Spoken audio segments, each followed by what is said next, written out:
Je vous offre un petit micro. Cédric Vinaldi, Merci. on le disait, plus besoin de vous présenter, donc on va le faire quand même, hein. Mathématicien, lauréat médaille Fields 2010, membre de l'Académie des sciences, député depuis peu, vous êtes élu. Et vous avez choisi de nous parler ce soir des relations quasi amoureuses, peut-on dire, Relation très émotionnelle en tout très cas. émotionnelles, Ouh là là. entre l'informatique et les mathématiques. Et mathématiques ou la mathématique, j'aime bien le singulier. Voilà. Alors, je ne sais pas sous quelle forme vous voulez aborder l'affaire, mais parce que si j'ai bien compris, on le fait. On Le va fait vous de façon laisser l'espace interactive. et puis on reviendra dans quelques. On vous laisse faire votre exposé, on reviendra ensuite et peut-être vous poser quelques questions. D'accord. Ah Si oui, ça non, vous j'avais convient. compris que c'était en interaction dès le début.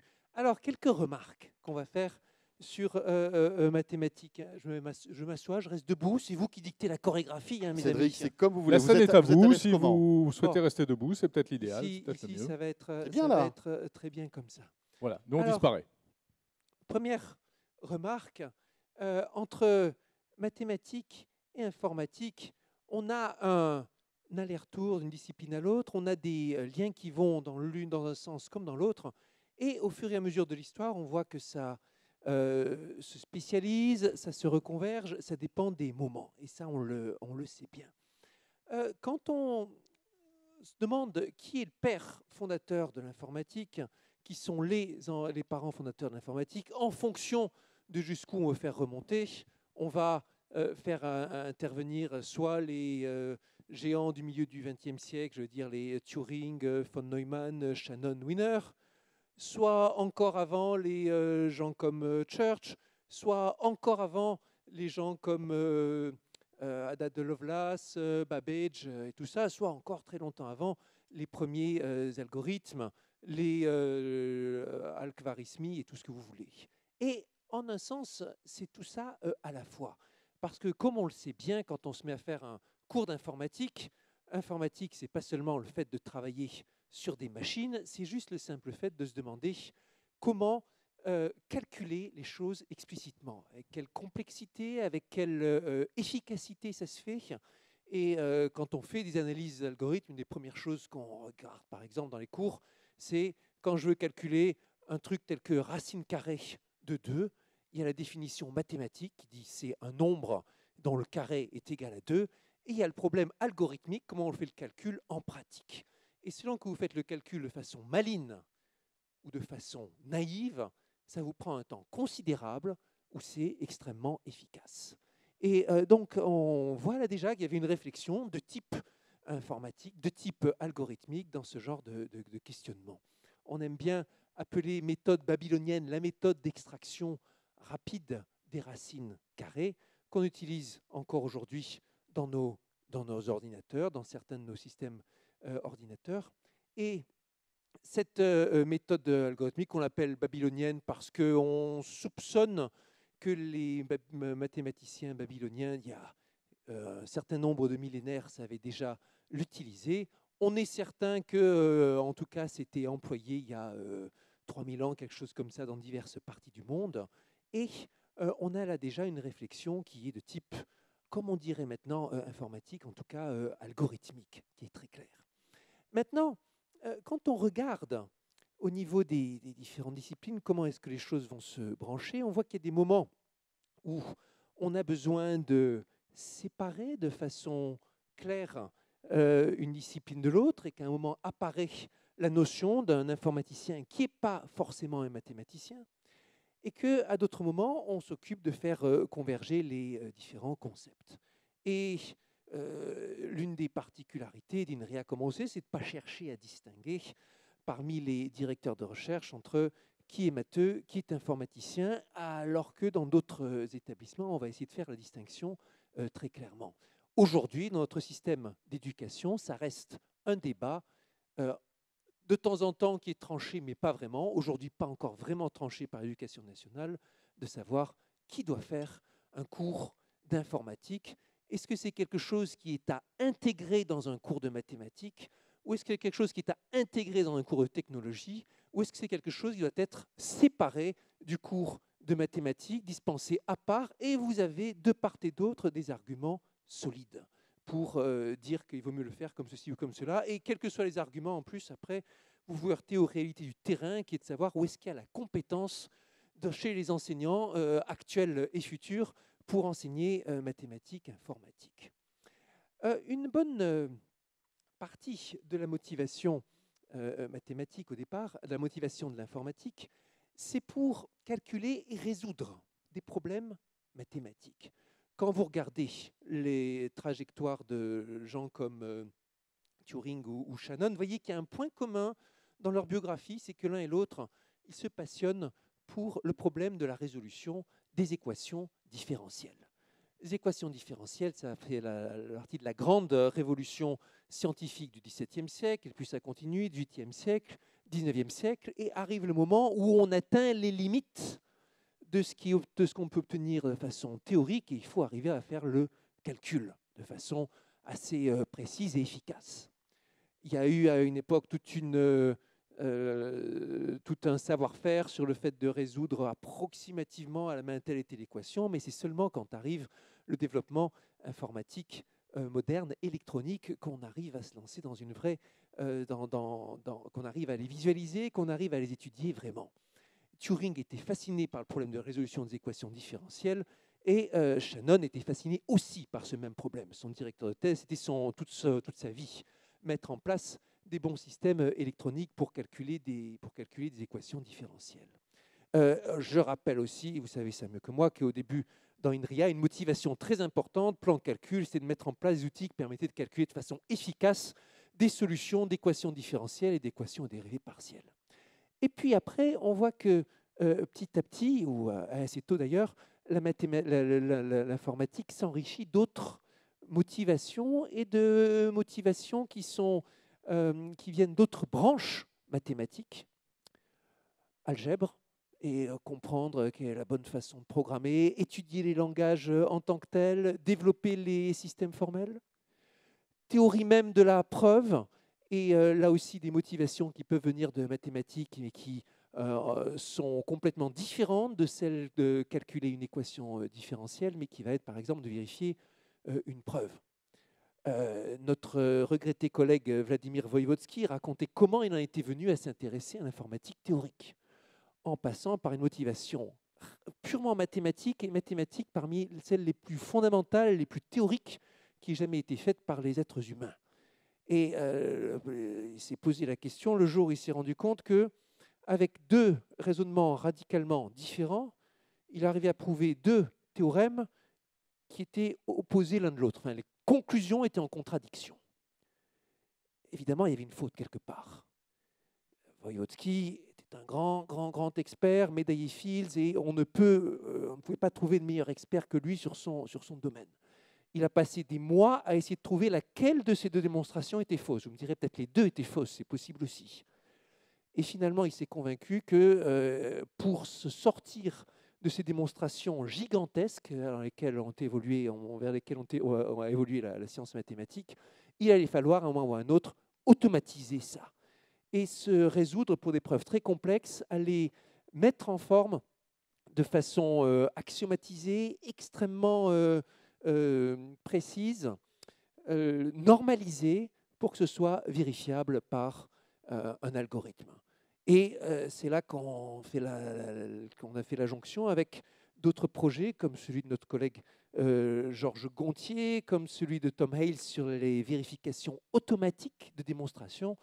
Il pouvait s'agir, dans certains cas, de prouver automatiquement quelque chose qu'on ne savait pas faire par ailleurs, exemple théorème des quatre couleurs, dans notre cas, de vérifier quelque chose qu'on sait démontrer ou qu'on pense savoir démontrer mathématiquement. Donc ici, c'est un autre exemple d'une motivation issue de la mathématique qui vient s'incarner en informatique. Ça, ce sont deux exemples, il y en a d'autres. Et après, il y a le mouvement dans l'autre sens. Qu'est-ce que le raisonnement informatique, qu'est-ce que la discipline informatique va apporter et va changer en mathématiques?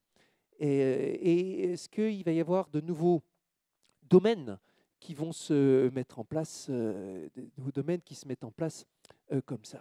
Alors, prenons un autre exemple pour mieux analyser les choses, celui de l'astronomie. L'astronomie, ça se développe de façon importante avec Newton, les équations de la gravitation et tout ce que vous voulez. Et puis, pendant des siècles, on se pose la question d'étudier qualitativement quelque chose d'aussi simple conceptuellement que la stabilité du système solaire. Et on le sait, au fur et à mesure des études théoriques, on alterne entre l'idée que le système solaire est stable, qu'il est instable ou instable, ou qui sait quoi. Dans les années 1980, tout le monde est persuadé, début des années 80, tout le monde est persuadé que finalement le système solaire est stable, et c'est alors qu'on se lance dans la simulation numérique. C'est le premier moment où le sujet devient traitable par calcul algorithmisé informatisé. Équipe française, Jacques Lascar, équipe canadienne, concurrente avec des méthodes différentes, arrivent à des résultats très similaires et qui montrent que finalement, le système solaire est instable. Donc là, on a une discipline qui est renouvelée considérablement, astronomie, par le fait qu'on a réussi à mettre les moyens de calcul qu'il faut. Quand vous regardez du côté de la mise en œuvre algorithmique, vous voyez qu'il y a aussi eu de ce côté-là un très gros progrès forcé par la contrainte de devoir s'adapter aux exigences du calcul mathématique. Les gens comme Jacques Lascar, quand ils vous font des exposés sur le détail de ce qu'ils font, ils passent un temps considérable à expliquer quelle est la procédure algorithmique qu'il faut mettre en œuvre pour éviter toute erreur d'arrondi, pour faire le plus confiance à l'algèbre chaque fois qu'on peut au détriment de l'analyse, faire les calculs exacts chaque fois qu'on peut, de l'analyse formelle et ainsi de suite. On voit qu'il y a eu ici, de part et d'autre, un progrès qui a été fait du côté de l'analyse mathématique, un progrès qui est inspiré de l'analyse informatique, du côté de l'analyse algorithmique, un progrès qui est inspiré par la nécessité de s'adapter aux contraintes mathématiques qui étaient incluses dans le modèle. On va parler d'un autre exemple qui est dans le sens de révolution informatique, purement informatique, ou changement purement informatique, posé aussi inspiré par des développements mathématiques. On le connaît tous, c'est les moteurs de recherche. Au départ, c'est inspiré par quoi les moteurs de recherche modernes? Par l'idée de faire appel à des processus statistiques, à des processus stochastiques pour explorer un environnement inconnu et déterminer dans un graphe énorme quels sont les nœuds qui sont les plus visités, les nœuds qui sont les mieux connectés au reste du graphe.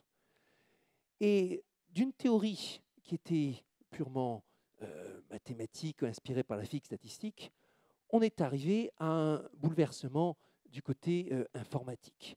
Bouleversement qui a entraîné des bouleversements du côté de la société, du côté des usages, du côté de l'innovation, du côté de tout ce que vous voulez. Et donc un exemple où on a une trajectoire mathématique, informatique, innovation, dans lesquelles vous pouvez enlever aucun maillon de la chaîne. S'il n'y avait pas eu le désir d'avoir des moteurs de recherche extraordinairement puissants qui étaient imposés par les applications, on ne serait pas posé particulièrement la question. S'il n'y avait pas eu la puissance de calcul, on n'aurait pas pu le faire. S'il n'y avait pas eu l'inspiration mathématique, on n'aurait pas pu le faire non plus. Autre chaîne qu'on voit en ce moment qui se développe de façon très forte, c'est l'interface entre mathématiques et biologie, ou mathématiques et sciences du vivant, qui aujourd'hui, sans l'informatique, serait allée quasiment nulle part. Pendant très longtemps, mathématiques et physique ont progressé de pair avec des échanges conceptuels de part et d'autre qui se faisaient bien avant la machine. Mais l'articulation entre mathématiques et biologie, elle est restée très décevante, et des phrases célèbres à ce sujet pendant très longtemps, jusqu'à ce qu'on puisse l'aborder par d'autres approches, avec approche système complexe, approche big data, approche reconnaissance automatique de motifs, de patterns ou de ce que vous voulez. Et petit à petit, avec cette interface algorithmique, on a pu voir s'inviter une interface entre mathématiques et sciences du vivant qui aujourd'hui représente des enjeux importants. On n'a pas tellement trouvé plus de concepts, cela dit, de concepts profonds, mais beaucoup d'applications et des choses très fortes. Il y a quelques années, l'an dernier, je crois, le prix de calcul intensif Joseph Fourier était attribué à une équipe qui travaillait sur le problème de diagnostic rapide pour des problèmes d'attaque cérébrale. Et c'était un mélange de mathématiques, informatique, calcul haute performance, beaucoup de choses, traitement du signal. Et on voyait des vraies applications de problèmes mathématiques et des vraies applications de problèmes des sciences de la vie dans lesquelles il aurait été impossible d'aller sans l'interface informatique. Et ça nous mène à notre dernier point, à mon dernier point peut-être, avant-dernier. L'informatique, c'est un domaine qui rassemble. C'est bien pour ça qu'on est bien embarrassé au niveau des sciences de l'éducation, parce que la vraie meilleure solution d'enseigner l'informatique, ce serait de le faire de façon complètement coopérative entre disciplines. On se met ensemble, allez, on va faire un super projet, prof de maths, prof de biologie, on code ensemble l'algorithme, on voit ce qui se passe. Il y a tout un travail de trouver les bonnes données, de se demander au départ ce qu'on cherche, de mettre le problème en place, de se demander quel genre d'algorithme on veut. Et à la fin, on peut arriver à des vraies conclusions où tout le monde est utile à tout le monde. Et c'est vrai que dans un monde idéal, c'est ça qu'on ferait. En pratique, comment organiser cette vraie confluence qui fait la richesse de l'affaire? Sans la confluence, on perd beaucoup de l'intérêt. Et on a un problème considérable aussi de motivation. Comment motiver les gens à faire de l'informatique? On le voit dans tous les débats que ça entraîne chaque fois qu'on met sur le tapis le sujet de quelle place pour l'apprentissage de la programmation ou du code, comme on préfère, dans les petites classes. Quand on se met sur des superbes projets comme ça, ou quand on se met à programmer des robots, on voit l'intérêt. Mais le vrai intérêt, il arrive quand on fait collaborer tout ça. C'est la bénédiction de l'informatique que d'être une sorte de point de rencontre entre toutes les disciplines, mais on peut argumenter que c'est aussi sa malédiction et que ça rend les choses tellement difficiles quand on veut au niveau de la présentation, au niveau de l'éducation, au niveau de la formation.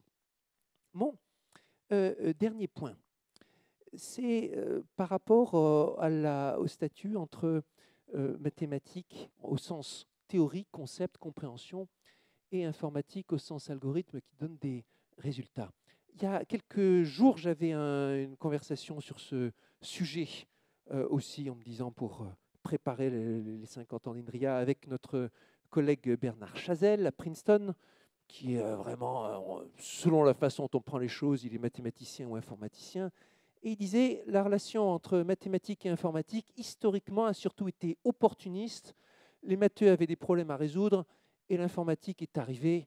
Et puis il y a un dialogue qui s'est engagé entre les deux. Et l'informatique a réussi à fournir plein d'outils pour révéler les concepts, les théories, illustrer des choses et permettre de mettre en œuvre. Mais en ce moment, c'est plutôt l'inverse qu'on voit se produire avec le développement de l'intelligence artificielle et les techniques de big data. On est sur une science qui est au contraire beaucoup plus développée du point de vue pragmatique que du point de vue théorique. Et d'une science avec des recettes qui fonctionnent de façon admirable, dont on ne peut que rester ébloui devant les succès qui sont là et pour lesquels on ne comprend pas quels sont les vrais concepts derrière. Vous avez des techniques qui tiennent l'eau du pavé comme l'apprentissage profond. Il y a encore 5 ans, les meilleurs experts vous disaient que ça avait été essayé pendant des décennies et que ça ne marchait pas. Et maintenant, on voit que c'est les méthodes qui marchent le mieux sur plein de problèmes. Et personne n'est capable de vous dire pourquoi finalement ça marche. C'est humiliant, c'est très embarrassant comme sujet. Un responsable d'un très grand centre de recherche en intelligence artificielle me disait il n'y a pas longtemps, le spécialiste d'IA actuel, il est comme un alchimiste du temps ancien. Il se promène avec son grimoire, plein de formules. Quand on lui pose un problème, il cherche la formule qui va bien parmi toutes celles qu'il a essayées. Il vous dit c'est celle-ci et on constate que ça fait l'affaire, un peu comme une formule magique. Et donc on est dans une situation où peut-être au contraire, c'est la réalisation qui va précéder la théorie. Comme, argumenteront certains, la physique, les réalisations du monde physique et biologique ont précédé la théorie pendant des milliers d'années, ou millions d'années, ou milliards d'années, ça dépend à partir de quoi vous comptez, avant qu'on arrive à le mettre en concept. Et là, on est face à des outils qui fonctionnent avant qu'on ait réussi à les mettre en concept, et on peut argumenter que c'en est que d'autant plus intéressant. Ma dernière remarque, c'est que entre informatique, mathématiques, sous-disciplines. On a des remaniements, des rebattages des cartes. Et l'informatique influence la mathématique aussi en ce qu'elle modifie les équilibres internes à la mathématique. Et l'exemple très simple qui vient en tête, c'est d'abord ça a été probabilité, maintenant c'est statistique. Si la statistique au sein des disciplines mathématiques a radicalement changé de statut dans les dernières années, il n'y a aucun doute, c'est du fait de l'influence de l'informatique et de la mise en œuvre des algorithmes basés sur les statistiques. Il y a encore pas longtemps, les statisticiens étaient considérés dans l'inconscient collectif scientifique, un peu comme des scientifiques au rabais, ils le disent eux-mêmes. Et on a entendu les complaintes pendant des années. Sur les modélisations pour le climat, on ne nous écoute pas, statisticiens, pourtant on aurait plein de choses à dire. Sur tel ou tel sujet, on ne nous écoute pas. Les biologistes sont persuadés qu'il suffit de mettre un thésard à bosser sur le test du Ki2 pour faire tous les tests statistiques dont on a besoin, et ainsi de suite. Chazelle me disait, quand je suis arrivé à Princeton dans les années 80, le département de statistique était justement en train d'être dissous, parce qu'on considérait que ça avait abouti à rien d'intéressant finalement mathématiquement. Aujourd'hui, statisticiens, ce sont les mathématiciens dont on attend le plus, ceux qui se monnaient le plus cher dans les industries, ceux pour lesquels les filières disent qu'elles ont le plus de mal à fournir les effectifs, ceux pour lesquels vraiment on a l'impression qu'il faut faire un effort collectif phénoménal. Sans l'informatique, ça n'aurait jamais été le cas.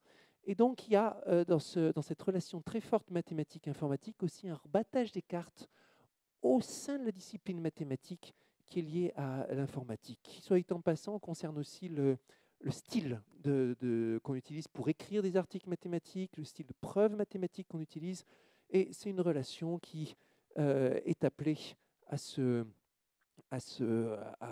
perdurer. Alors voilà, l'exposé, je vous l'ai fait de façon pas très propre, mais dans la discussion, on va avoir le temps de clarifier certaines questions. La discussion va être très très courte, Cédric Villani, en réalité. Ok, merci. Merci beaucoup en tout cas. Merci beaucoup, Cédric. Merci. Car la soirée va se prolonger. Dans un instant, on a une animation artistique et puis ensuite la remise des prix. Mais c'est vrai qu'en vous écoutant, d'abord, on boit vos paroles comme à chaque fois. Il a été dit ce matin, Cédric Villani, que le mathématicien était un rêveur et que c'était un atout et qu'on avait besoin de lui, du coup, dans les labos, y compris aux côtés des informaticiens, parce que c'est un rêveur. Vous pensez que c'est l'une des qualités, effectivement, qui est importante pour une équipe. Ça, c'est clair. Il y a un grand malentendu entre la société et le mathématicien. La société est persuadée que le mathématicien est avant tout rigoureux et dur en affaires, et le mathématicien, lui, est persuadé que ce qui compte le plus dans son art, c'est la faculté d'imagination. Et il y a eu beaucoup de choses qui ont été écrites là-dessus. L'un des textes les plus poignants à ce sujet, c'est celui d'un mathématicien essayiste qui s'appelle Lockhart. Il a écrit un texte qui s'appelle La Lamentation de Lockhart, enfin qu'on a appelé comme ça, et dans lequel il explique la chose la plus importante à comprendre, c'est que la mathématique est un art profond, poétique, tout ce que vous voulez. Et il explique, il parle de ce malentendu en particulier comme ravageur au niveau de l'enseignement, de l'éducation. Et il dit, on se perd au début de l'éducation mathématique dans les arcanes de la rigueur et de l'opération. On apprend que la technique sans apprendre le but et l'imagination. Il n'accuse pas les enseignants, il dit que c'est un problème collectif du système. Et il dit, c'est comme si, pour apprendre la musique, on apprenait aux jeunes uniquement les règles de solfège, les fréquences des notes, mais on n'écoutait jamais une mélodie. C'est comme si, dans une classe d'art plastique, on apprenait uniquement les codes couleurs des nuances de peinture, les différentes épaisseurs des pinceaux, la technique qui permet de pulvériser avec un pistolet de la peinture et tout ça, mais que finalement on ne regardait jamais un dessin en contemplant pourquoi il est beau. Et qu'il y a un problème fondamental en mathématiques qui est d'arriver dès le début à marier l'apprentissage de l'outil dans sa technique et l'apprentissage du but. Qu'est-ce qu'on veut démontrer? Qu'est-ce qu'un rêve? Qu'est-ce qu'on veut atteindre? Un des premiers, un des plus anciens théorèmes que l'histoire a retenu en mathématiques, c'est l'infinitude des nombres premiers. Théorème, on trouve ça dans les éléments d'Euclide, et c'est peut-être avant, il y a une infinité de nombres premiers. Et déjà, c'est quelque chose d'assez dingue, qu'on arrive à démontrer quelque chose au sujet de l'infini. On n'arrivera jamais à les compter tous, on ne va jamais les exhiber.